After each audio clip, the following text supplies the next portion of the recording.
Welcome dear students. आज इस lecture में मैं S Y B A economics G2 financial system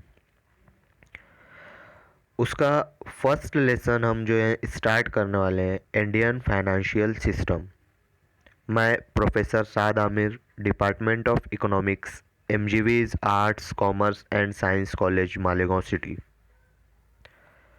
आज हम इस लेसन में जो है इंडियन फाइनेंशियल सिस्टम जो फर्स्ट लेसन है हमारा इस सब्जेक्ट का, इंडियन फाइनेंशियल सिस्टम जो है हम जो है स्टार्ट करने वाले हैं, है ना। इंडियन फाइनेंशियल सिस्टम, ये जो है हम आज फर्स्ट लेसन जो है हमारा स्टार्ट करेंगे। तो देखते हैं वन बाय वन। इसमें जो है हम आज देखेंगे introduction, components of financial system और क्लासिफिकेशन देखेंगे, है ना। अब हम जो है हमारा फर्स्ट लेसन का फर्स्ट टॉपिक इंट्रोडक्शन जो है वो स्टार्ट करते हैं। तो होता क्या है, देखो यहाँ पर एक बिजनेसमैन है, एक जो है एक जो बिजनेसमैन है वो जो है बिजनेसमैन जो है बिजनेस स्टार्ट करना चाहता है ना। ये जो है बिजनेस स्टार्ट करना चाहता है।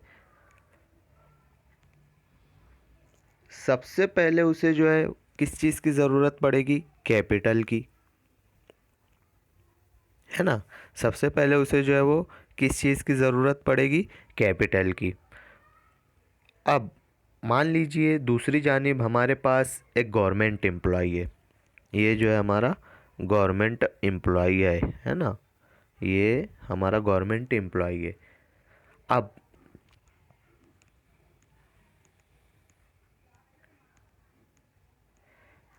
गवर्नमेंट एम्प्लॉय जो है महाना सैलरी लेते हैं और उसमें से जो है कुछ रकम को वो जो है सेव करते हैं। अगर वो सेविंग जो है घर में रखता है तो दिन ब दिन जो है वो उसकी वैल्यू जो है वो कम होती चली जाती है। जैसे आज से 10 साल पहले 10 रुपए की नोट की जो वैल्यू थी, अब आज वो नहीं रह गई है। इसी तरीके से जो है वो वैल्यू जो है वो घटती चली जाएगी और उसे उस पर कुछ मिलेगा भी नहीं। तो वो किसी इस केस में जो गवर्नमेंट एम्प्लॉय है वो ये सोचेगा कि कहीं इन्वेस्ट करे, उस पैसे को वो कहीं इन्वेस्ट करे। अब वो डायरेक्ट किसी फ़र्द के पास तो नहीं जाएगा, है ना। वो अब डायरेक्ट किसी फ़र्द के पास तो नहीं जाएगा, कहीं कोई इंस्टीट्यूशन में जाएगा और या कोई बैंक में जाएगा या कोई मार्केट में जाएगा या ऐसी कोई सर्विसेज होगी जहाँ पर वो पैसे को सही इन्वेस्ट कर सकता है। वो वहाँ पर जो है वो पैसे को सेव करेगा। अब हमारे पास जो पहला शख्स है जिसको उसका बिज़नेस स्टार्ट करना है, उसे पैसे की ज़रूरत है। उसे तो सबसे पहले अपने बिज़नेस स्टार्ट करने के लिए कैपिटल की ज़रूरत है।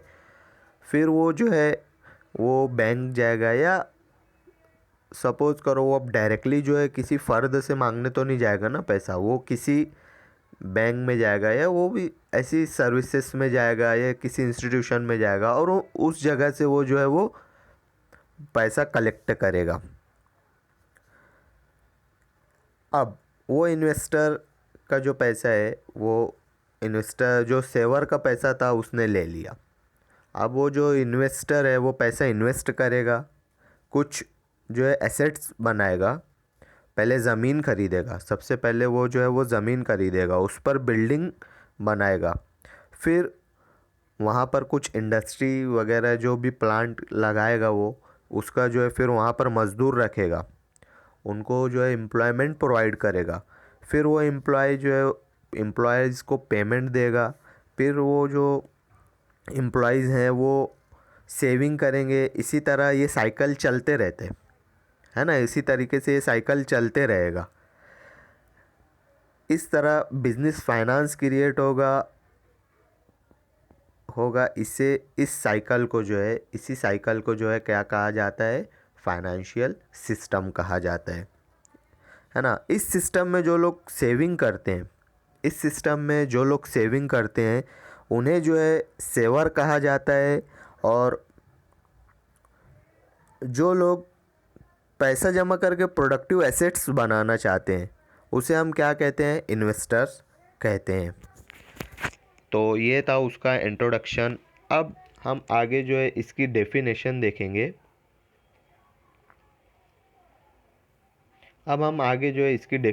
देखेंगे। Definition of financial system. Financial system की डेफिनेशन ये है, transfer to financial resources savers to investors. एक एकदम सिंपल डेफिनेशन याद रखो, transfer to financial resources savers to investors.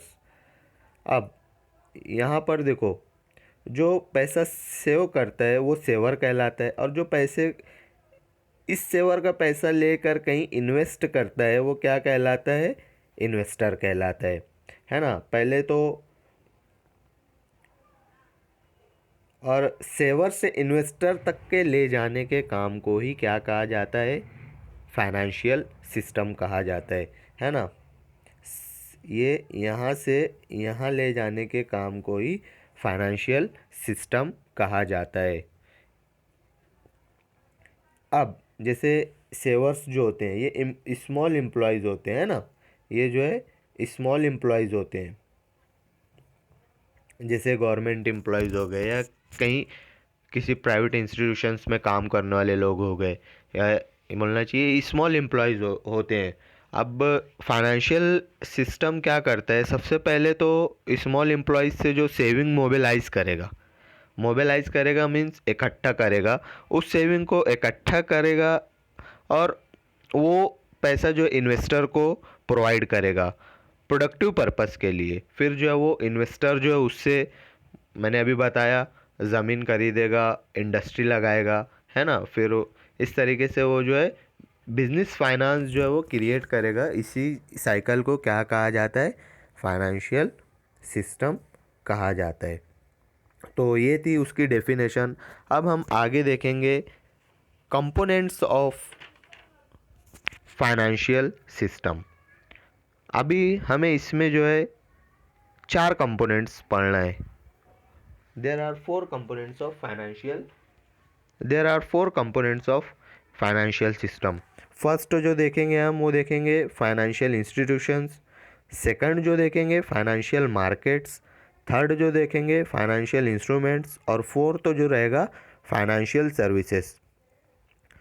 इसे हम आगे वीडियो में हम जो है इसे 1 बाय 1 स्टडी करने वाले हैं। अब हमारा जो नेक्स्ट रहेगा वो है classification of Indian financial system, है ना। अब देखो, इसमें जो है 2 दिया हुआ है, एक ऑर्गेनाइज्ड दिया हुआ है और एक अनऑर्गेनाइज्ड दिया हुआ है। एक जो है ऑर्गेनाइज दिया हुआ है और एक जो है अनऑर्गेनाइज्ड दिया हुआ है। जो ऑर्गेनाइज्ड है इसे फॉर्मल भी कहा जाता है, और जो नॉन ऑर्गेनाइज्ड है उसे जो है इनफॉर्मल भी कहा जाता है। इसमें जो है सबसे पहले तो यहाँ दिया हुआ है रेगुलेटर्स। तो इसमें जो है फाइनेंशियल इंस्ट्रूमेंट्स भी आते हैं, इंस्टीट्यूशन भी इंक्लूड किया जाता है, मार्केट भी इंक्लूड किया जाता है, और सर्विसेज भी इंक्लूड किया जाता है। ये जो है ये फॉर्मल सेक्टर है। फिर उसी के साथ साथ जो है नॉन ऑर्गेनाइज्ड में मनी लेंडर्स, फिर लोकल बैंकर्स, ट्रेडर्स, लैंडलॉर्ड्स, है ना, चीट फंड्स, इन सारी चीज़ों को जो है वो इंक्लूड किया जाता है। तो अब जो है आगे के वीडियो में हम जो है 1 बाय 1 जो है क्लासिफिकेशंस को स्टडी करेंगे। Thank you.